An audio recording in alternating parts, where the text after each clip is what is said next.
जन्मों से भले दोनों रहेंगे साथ में, करम तो है विधाता के हाथ में।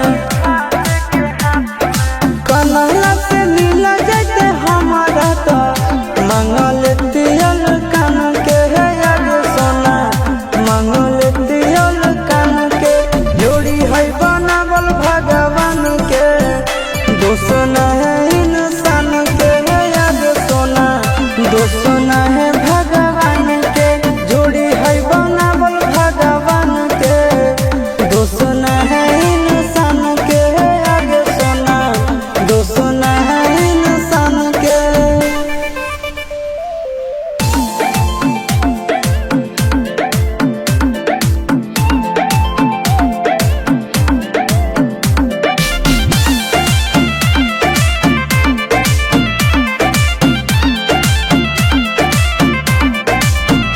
आगे तोर नहीं कसूर नहीं हमर कसूर गे, दोनों के कैला का ऊपर वाला दूर गे।